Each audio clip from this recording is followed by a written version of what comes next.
اللہ تعالیٰ کا لاکھ لاکھ شکر ہے جس نے ہمیں مسلمان بنایا اور ہمیں دین اسلام جیسا خوبصورت راستہ دکھایا. اسلام جس کا مطلب ہی پیس ہے، امن ہے، اور اس پر چلنے والے، اس راستے کو اختیار کرنے والے حقیقت میں امن میں آتے ہیں. دنیا میں بھی انسان نفس مطمئنہ حاصل کرتا ہے، کیونکہ جب وہ اپنے رب کی رضا کے مطابق زندگی بسر کرتا ہے تو اس کے اندر کسی قسم کی ندامت یا گلٹ نہیں ہوتی، کوئی غم اور خوف نہیں ہوتا. وہ اپنے رب کی رضا کے مطابق جب کام کرتا ہے تو موت کے وقت بھی اس کو جو فرشتے جان لینے کے لیے آتے ہیں آ کر سلام کرتے ہیں اور نفس مطمئنہ کہہ کے اس کو پکارا جاتا ہے. اسی طرح قبر کے اندر کی اس کی زندگی بھی امن و سلامتی کی ہوگی، اور قیامت کے دن جب وہ اٹھے گا تو اس وقت بھی لا يحزنهم الفزع الاکبر، وہ بڑی گھبراہٹ کا دن انہیں غمگین نہیں کرے گا، انہیں پریشان نہیں کرے گا.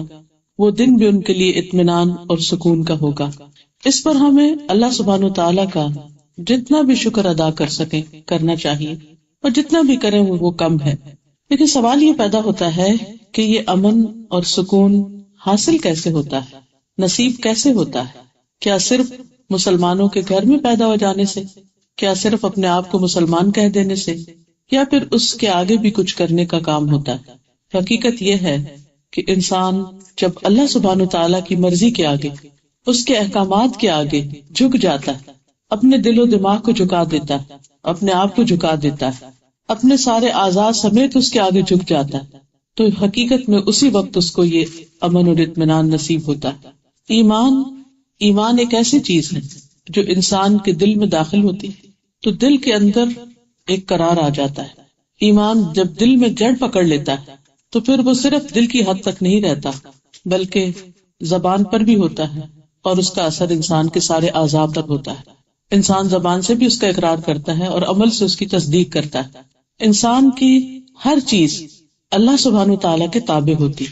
ہم عام طور پر جب اسلام کی بات کرتے ہیں تو صرف نماز روزہ ہمارے ذہن میں آتا ہے، یہ چند عبادات اور ریچولز آتے ہیں. وہ تو اسلام کا حصہ ہے ہی.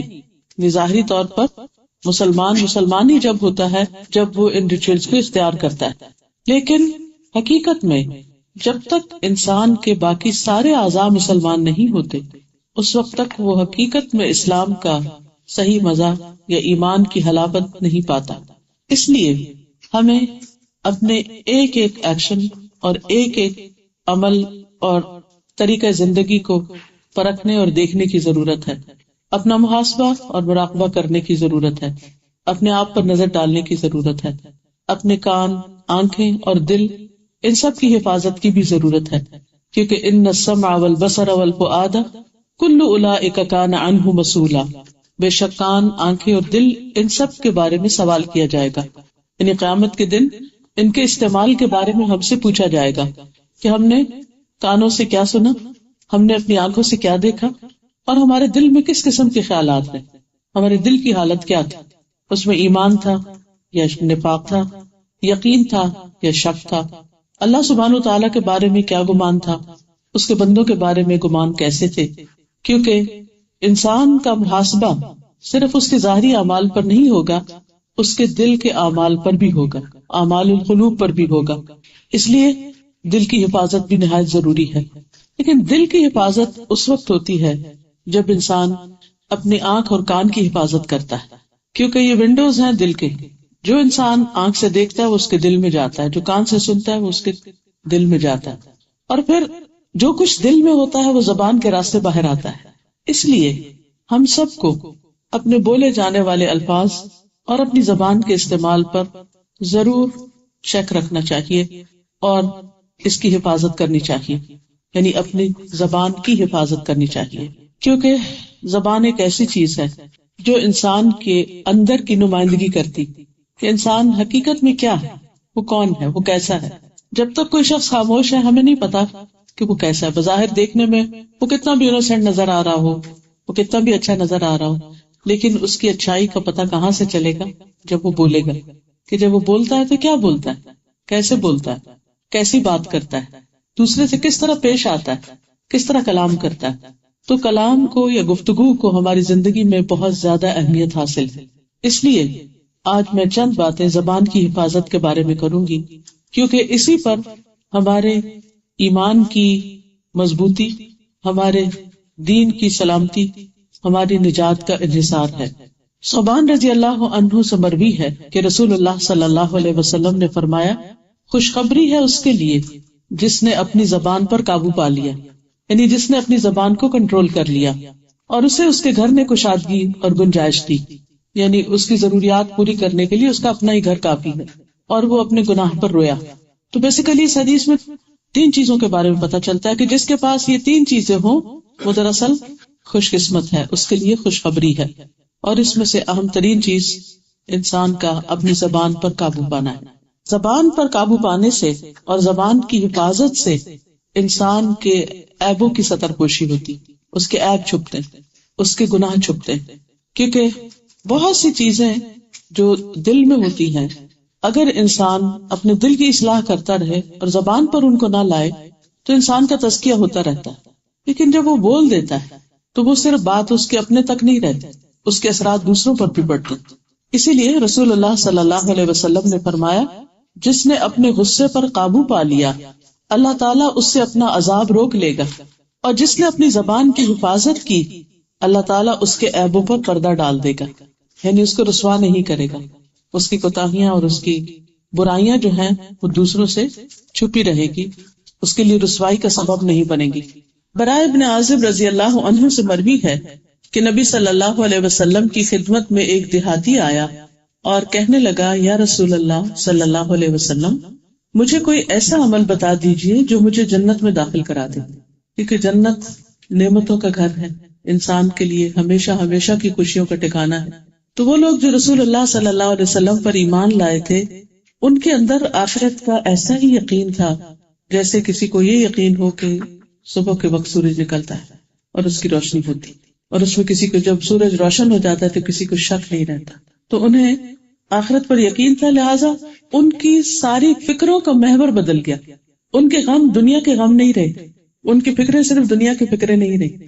ہم میں سے آج اکثریت کے غم کیا ہوتے ہیں کہ ہمارا اپنا کوئی گھر نہیں، ہم نے ابھی تک گھر نہیں خریدا، ہماری کوئی چھت نہیں، ہمارا اپنا ٹھکانہ نہیں، پتہ نہیں کب مالک نکال دیں۔ لیکن اس سے آگے کم ہی سوچتے کہ کل کیا ہوگا جو ہمیشہ کی زندگی ہوگی۔ لیکن وہاں ایک عام سمجھ رکھنے والا انسان بھی دنیا سے زیادہ اپنی آخرت کی فکر کرنے لگا۔ وہ دیہاتی شخص تھا، کوئی بہت پڑھا لکھا نہیں تھا، لیکن آ کے سوال بہت اچھا کیا، کہنے لگا ایسا کام بتائیے کہ میں جنت میں چلا جاؤں۔ نبی صلی اللہ علیہ وسلم نے فرمایا، بات تو تم نے بہت مختصر کی ہے، بہت چھوٹی سی بات کی، بہت چھوٹا سا سوال ہے، لیکن ہے بہت لمبا چوڑا۔ اس کے بعد آپ نے اس کو کچھ کرنے کے کام بتائے کہ کون سے کام جنت میں لے جانے والے ہیں۔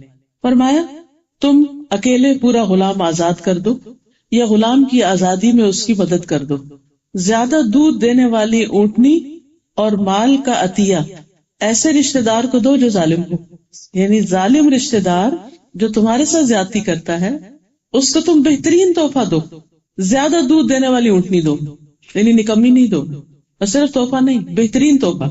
آپ سوچئے کہ بظاہر بڑا مشکل کام ہے، انسان اس کو دینے میں تو خوشی محسوس کرتا ہے جو ہمارے ساتھ اچھا سلوک کرے، لیکن اس کے ساتھ تو ہم جو ہمارے ساتھ اچھا نہ ہو یا ہماری مرضی کے مطابق کام نہ کرے، اس کے ساتھ تو ہم 2 اچھے بول بھی نہیں بول سکتے، سارا اخلاق دھرے کا دھرا رہ جاتا ہے، ساری محبت رفو چکر ہو جاتی، سب کچھ ختم ہو کے رہ جاتا ہے۔ لیکن یہاں آپ دیکھیے کہ ایسا نسخہ بتایا جا رہا ہے جو واقعی نفرتوں کو محبت میں بدل دے۔ عموماً رشتے داروں کو شکوہ شکایت رہتی، ان شکوہ شکایات کو کیسے دور کیا جا سکتا ہے؟ حسن سلوک کے ذریعے۔ اور حسن سلوک کیسے کیا جا سکتا ہے؟ دوسرے کی ضرورت پوری کر کے، اور دوسرے کی ضرورت وہ ضرورت جو روز کی ضرورت ہے، اب دودھ پینا روز کی ضرورت ہے تو بہترین ہدیہ، بہترین تحفہ دودھ دینے والی اونٹنی۔ فرمایا اگر تم میں اس کی طاقت نہ ہو، یعنی تمہارے پاس اتنا مال نہیں کہ تم اونٹنی دے سکتے ہو، تو بھوکے کو کھانا کھلا دو، پیاسے کو پانی پلا دو، نیکی کا حکم دو، برائی سے روکو۔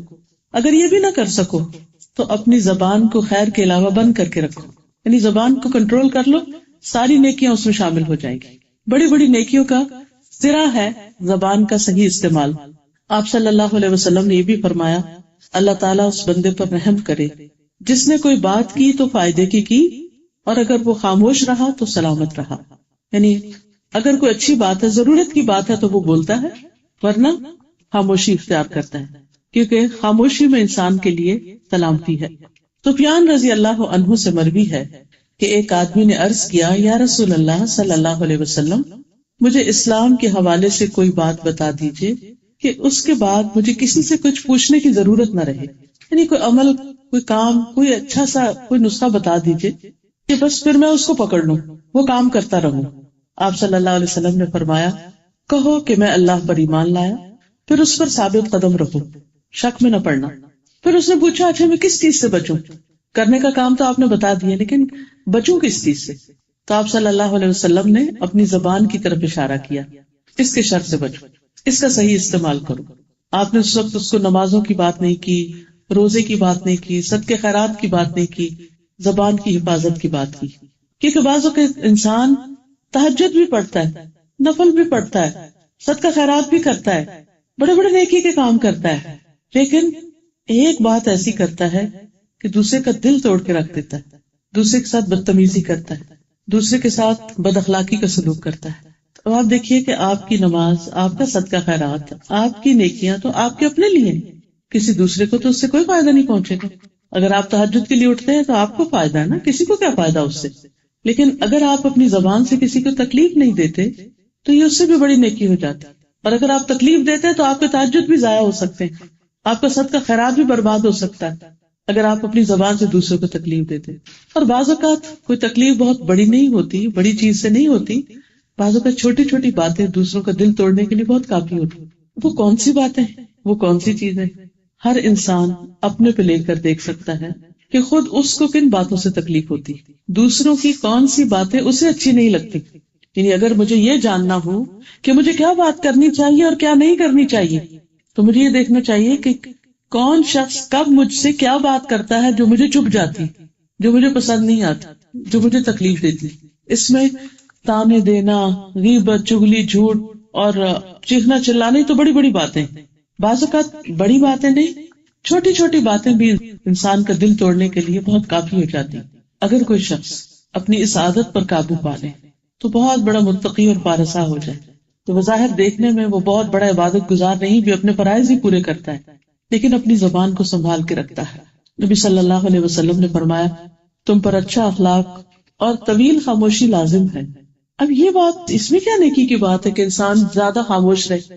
اس کا مطلب نہیں کہ ضرورت کے وقت بھی نہ بولے، ضرورت کے وقت تو بولے، لیکن بعض اوقات ہمارا زیادہ بولنا دوسروں کو اریٹیٹ کرتا ہے، فالتو باتیں کرتے چلے جانا، اور خواتین کے لیے اس معاملے میں اور بھی زیادہ مشکل ہوتی ہے۔ مثلاً اگر ایک خاتون خانہ گھر میں صرف اپنے نوکروں کو ہی انسٹرکشن دے رہی اور دیتی چلی جا رہی، تو ہو سکتا ہے کہ گھر میں کوئی بچہ پڑھ رہا ہو اور اس کی پڑھائی ڈسٹرب ہو رہی، ہو سکتا ہے کوئی سو رہا ہو، اس کا آرام ڈسٹرب ہو رہا ہو سکتا ہے کہ کوئی عبادت کر رہا ہو، کوئی نماز پڑھ رہا ہو اور اس کی نماز میں خلل آ رہا ہو۔ کیونکہ ہم کیا سمجھتے ہیں، کیونکہ ہم صاحب خانہ ہیں، ہم ماں ہیں اور ہم کام کی بات بتا رہے، لیکن صرف ایک کچن میں ہونے والا شور اور باتیں اور برتنوں کا کھٹکنا بعض اوقات پورے گھر کو ڈسٹرب کر رہا ہوتا ہے، اور ہم اس کا احساس نہیں کرتے کہ کسی کے نیند، آرام، عبادت، پڑھائی، غور و فکر کس کس چیز میں خلل پڑ رہا ہے۔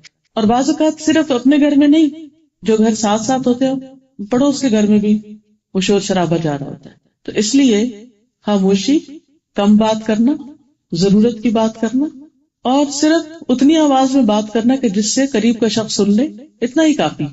بعض اوقات ایک بچہ شرارت کرتا ہے، اس کو ڈانٹ ڈپٹ شروع کرتے ہیں، باقی سارے بچے بھی ڈسٹرب ہو جاتے ہیں، کیونکہ وہ یہ نہیں سمجھتے کہ صرف اس کو ڈانٹ پڑی، وہ سمجھتے کہ ہم سب کو بھی سنایا جا رہا ہے، ہم سب پہ بھی آ رہی ہے بات، اور پورے گھر کا ماحول سپائل ہو جاتا ہے۔ کچھ بچے ہر وقت ایک خوف میں رہتے ہیں، ایک پریشانی میں رہتے ہیں، کیوں؟ ماں باپ کے آپس میں چک چک سے، ہسبینڈ وائف آپس میں بچوں کے سامنے جھگڑ رہے ہوتے ہیں، ایک دوسرے کے سامنے ایک دوسرے کا عزت اور احترام نہیں کر رہے ہوتے۔ کہنے کو آپ کے نزدیک معمولی بات ہو سکتی کہ میرا قصور نہیں، وہ تو دوسرا شخص ہی ایسا ہے، میرا کیا قصور ہے، میرا ہسبینڈ ہے وہ غصے میں رہتا ہے، جب وہ غصے میں رہتا ہے تو مجھے غصہ آ جاتا ہے، اور بلیم اس پہ ڈال کے خود اپنے آپ کو اس میں سے نکال لیتے ہیں۔ لیکن اس سے گھر کا ماحول کتنا متاثر ہوتا ہے، بچوں کی شخصیت پہ کیا اثرات ہوتے ہیں، ان کے اخلاق پر کیا نتائج مرتب ہو رہے ہوتے ہیں، ہم اس چیز کو بھول جاتے ہیں۔ ضرورت صرف اتنی سی ہے کہ ہم اپنی زبان کو کنٹرول میں رکھیں، اور اگر آپس میں کچھ طے کرنا ہی ہے، کوئی لڑائی جھگڑا کرنا ہی ہے، تو ایسے وقت میں کریں کہ جو بچے سامنے نہ ہوں یا دوسرے لوگوں کے سامنے تماشا نہ بنے. اس میں ہو سکتا ہے ایک شخص ایک وقت میں اریٹیٹ ہو کچھ کہہ دے تو دوسرا عقل مندی کا ثبوت دے اور خاموشی اختیار کر لے. جب کبھی کسی کی زیادتی کے جواب میں آپ کو خاموشی اختیار کرنا پڑے تو کبھی یہ نہ سمجھے کہ آپ کی رسوائی ہوگی، آپ کی بے عزتی ہوگی، یا آپ کمزور پڑ گئے، یا دوسرے نے آپ پہ چڑھائی کر دی، یا آپ کچھ نہیں، آپ کی طرف سے فرشتے جواب دیں گے. اور یہ چیز آپ کو ایک انتہائی اطمینان بخشے گی کہ میں نے جواب نہیں دیا، میرے فرشتے جو ہے وہ جواب دے رہے ہیں میری طرف سے. آپ کو وہ حدیث بھی یاد ہوگی جس میں ایک مرتبہ رسول اللہ صلی اللہ علیہ وسلم اور حضرت ابوبکر صدیق رضی اللہ تعالیٰ عنہ کہیں جا رہے تھے تو ایک شخص نے حضرت ابوبکر کو برا بھلا کہنا شروع کر دیا تو خاموش رہے، جواب نہیں دیا. نبی صلی اللہ علیہ وسلم بھی دیکھ رہے تھے، مسکرا رہے تھے. جب بات حد سے بڑھ گئی تو حضرت ابوبکر رضی اللہ تعالیٰ عنہ نے جواب دیا. نبی صلی اللہ علیہ وسلم وہاں سے چل دیے. حضرت ابوبکر بہت پریشان ہوئے کہ یہ کیا بات ہوئی، جب تک یہ شخص مجھے برا بھلا کہہ رہا تھا اور میں خاموش تھا تو آپ مسکرا رہے تھے، آپ اور جب میں نے جواب دیا تو آپ چل پڑے ہیں. تو آپ سے جب انہوں نے پوچھا تھا آپ نے فرمایا کہ جب تم خاموش تھے تو فرشتہ جواب دے رہا اور جب تم بول پڑے تو فرشتہ چلا گیا اور شیطان بیچ میں آ گیا، اور جہاں شیطان آ جائے وہاں میں نہیں رہتا. اور ایک حقیقت ہے کہ غصے کا جواب غصے سے، اینٹ کا جواب پتھر سے، لڑائی جھگڑے فتنے فساد، لان تان، الزام تراشی، معلوم نہیں کیا کچھ. اور یہ وہ باتیں ہیں جو تقریباً ڈیلی بیسس پر میں لوگوں کے مسائل جو سننے میں آتے ہیں مجھے ان میں یہ شامل ہوتی ہے کہ گھر ایک جہنم بنا ہوا ہے، کبھی کسی کے بارے میں، کبھی شوہر کے بارے میں، کبھی ساس کے بارے میں، کبھی نند کے بارے میں، کبھی کسی اور کے بارے میں شکایت ہے. اور انتہائی تکلیف ہوتی ہے کہ بعض اوقات لوگ اللہ سے نہیں ڈرتے اور چھوٹی چھوٹی بات کو بہت بڑا ایشو بنا لیتے ہیں. یہ ساری چیزیں ظلم میں بھی شامل ہو جاتی اور ان کا حساب اور جواب دینا ہوگا. ایک اور حدیث میں عبداللہ بن مسعود فرماتے ہیں مجھے اس ذات کی قسم جس کے علاوہ کوئی اور معبود برحق نہیں، روئے زمین پر زبان سے زیادہ لمبی قید و بند کی محتاج کوئی اور چیز نہیں. یعنی سب سے زیادہ جس کو لاک اپ میں رکھنا چاہیے، بند کر کے رکھنا چاہیے، وہ انسان کی زبان ہے. رسول اللہ صلی اللہ علیہ وسلم نے فرمایا جب تک تم خاموش رہو گے سلامت رہو گے، جب تم بولو گے تو یا تمہارے حق میں لکھا جائے گا یا تمہارے خلاف لکھا جائے گا، کیونکہ ہر لفظ ریکارڈ ہو رہا ہے. ما یلفظ من قول الا لدیہ رقیب عتید، کوئی لفظ اس کی زبان سے نہیں نکلتا مگر ایک حاضر باش نگران موجود ہوتا ہے جو فوراً کرام کاتبین اس کو لکھ لیتے ہیں. پھر اسی طرح کم بولنے کو ایمان کی علامت بھی قرار دیا گیا. آپ صلی اللہ علیہ وسلم نے فرمایا حیا اور عجز ایمان کے دو شعبے، اور یہاں عجز سے مراد دل کا عجز نہیں بلکہ زبان کا عجز، یہ زبان کو بند رکھنا. قلت الکلام، کم گفتگو کرنا. نبی صلی اللہ علیہ وسلم کے جو اخلاق اور کردار کی خوبیاں ہمیں پتہ چلتی ہیں ان میں سے ایک یہ بھی ہے کہ آپ صلی اللہ علیہ وسلم کثرت سے اللہ کا ذکر کرنے والے تھے.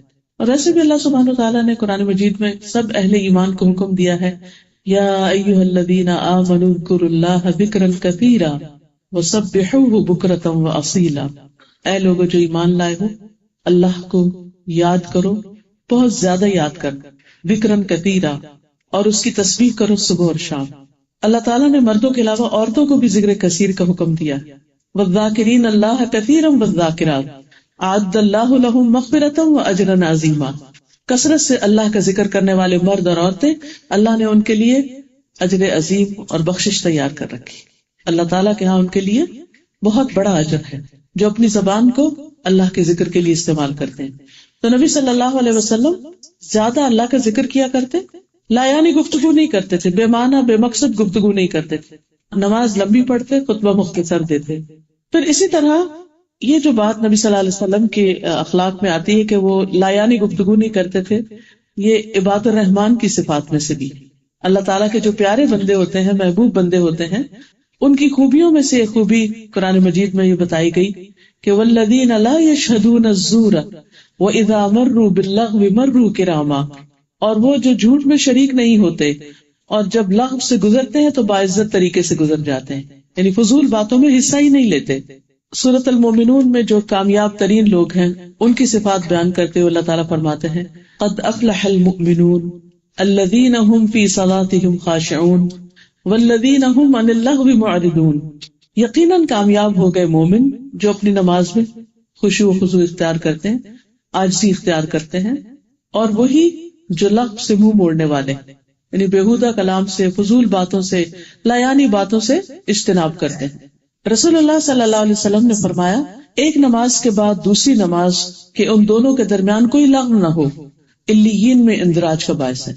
سورۃ المطففین آپ نے پڑھی ہوگی، اس میں آتا ہے کلا ان کتاب الابرار لفی علیین وما ادراک ما علیون کتاب مرقوم یشہدہ المقربون۔ کلا ہرگز نہیں، ان کتاب الابرار بے شک نیک لوگوں کا اعمال نامہ لفی علیین علیین میں ہوگا، بلند مقام پر ہوگا۔ اور وہ کیسا ہے اعمال نامہ؟ وما ادراک ما علیون، اور تمہیں کیا خبر کہ علیون کیا ہے؟ کتاب مرقوم، لکھی ہوئی کتاب ہے، یعنی نیک لوگوں کا اعمال نامہ۔ یشہدہ المقربون،